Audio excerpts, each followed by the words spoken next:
Hello guys, welcome back to our channel. While some regions may be taking this issue of insecurity and the fact that the Fulani herdsmen are already in the forest and are not, there's quite a lot of them though, not all of them, are beginning to get very bold in the menaces they commit in the society. While some regions are making it a bit political, they're calling it politics. They're saying it's just some group of politicians who have decided to, heighten up the polity and increase the tension. While the Yoruba traditionalists, the elders of the land, the monarchs are not allowing things to chance. If you think Sunday Igboho is the only one perturbed and disturbed, then you have a lot of things coming your way because this news is practically sweep you off your feet. But before we go into the newspaper to find out what it is that the monarchs in Yoruba land in southwestern state have gathered and are gathering and are doing right now over this issue, we'd like you to subscribe to our channel by clicking on the red subscribe button. Beside it, you will see a bell notification icon. Please go ahead, click on it to get notified as soon as we update our channel on YouTube. Where the Olowu of Owu, Oba Ajibade Bandegisin yesterday declared that Yoruba will no longer tolerate kidnapping, armed robbery, going into women, destruction of farmlands, and killings in the southwest geopolitical zone by criminal herdsmen. Forget that name called bandits, call them by its name. Let's continue. He made the declaration yesterday at a meeting of the kings and traditionalists of Yoruba extraction held in Ibadan, the Oyo state capital. The meeting, which attracted participants from Oyo, Osun, Lagos, Ondo, Ekiti, and Ogun states, aimed at finding lasting solution to the issues of kidnapping, going into women, armed robbery, and destruction of farmland in the zone. In his address at the meeting, the Olowu of Owu, Oba Ajibade, who was represented by Professor Nelson Fashina, said, "Enough is enough. We can no longer tolerate kidnapping and killing of our people. What Governor Rotimi Akeredolu did was right when he banned grazing in our forest reserves." Leader and chairman of the Governing Council of Yoruba World Assembly, YWA, that's Chief Taye Ayorinde, also said one of the two women had her eyes plucked out while another was beheaded after being subjected to Syria going into by her abductors. Should we then fold our arms and watch these atrocities? God forbid, we will fight back. The Secretary General of YWA, Dr. Taiwo, also stated victims of these atrocities cried loud to the traditional rulers, rich people, religion leaders, and politicians, but help didn't come to them. And then somebody like Igboho stood up to say enough is enough.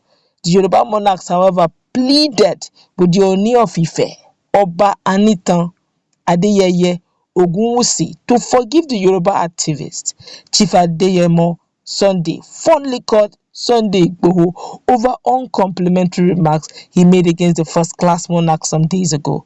They pleaded further that Oba Ogunwusi should take the comment by Igboho as a product of youthful exuberance. Where the good news is, the monarch has himself, I'm talking of Ooni of Ife, has opened up and said, yes, forgiving him. Monarchs are, he's a father, will not allow things to go bad. When his son said he's sorry, at least they said when you beat a child, you use the other hand to draw him close so that he does not lose it all. And he has forgiven Chief Sunday Adeyemo, and they are back on track, so there's no problem. So yes, and that quickly brings me to the attention of the daughter, I think she's the barrister, daughter of the Fuji Maestro, the popular Fuji Maestro, that's Kwam Ayinde Marshall. Yes, that's his full name. Kwam, they call him Kwam. The daughter, that's Damilola.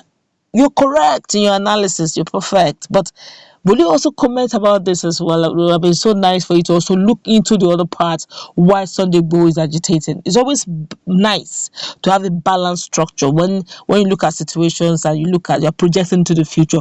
Always know, there's always an action that depicts or that brings out a reaction, and that also brings a counter reaction. Don't just pick the reaction and leave the action. It's quite unfair.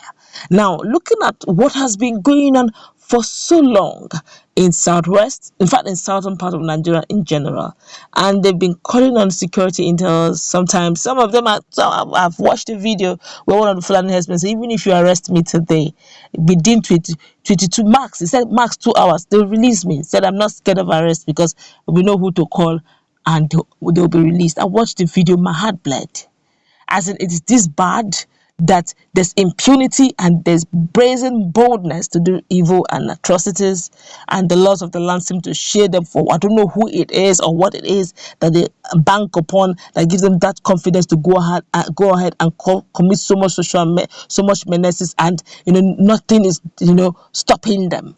These are the things that my dear friend Damilola should actually be looking into. What propelled Chief Adeyemo to go into this?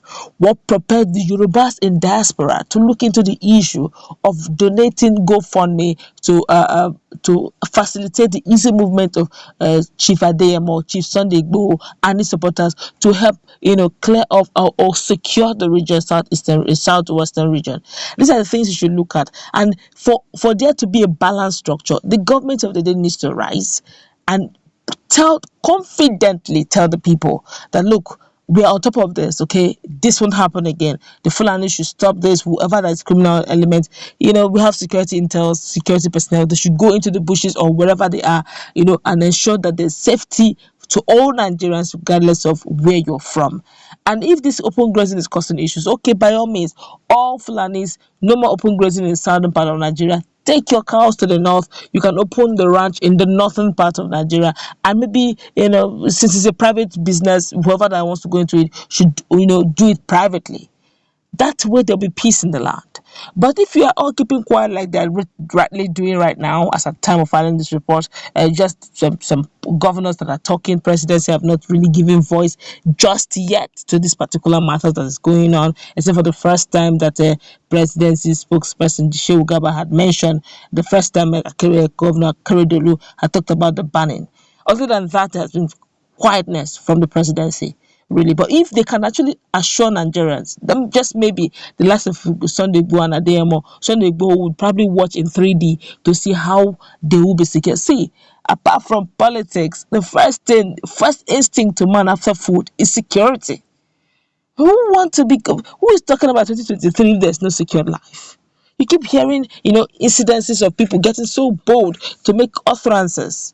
And you think the host communities will just fold their arms and watch themselves being carried away? No way. Now, the chief security officers need to up their game. If they need to go to Aso Rock and speak to the presidency, by all means. But let there be true things on ground. Let it not be propaganda, because the people are tired of propaganda. That's where we're going to wrap it up. Let's meet in our comment.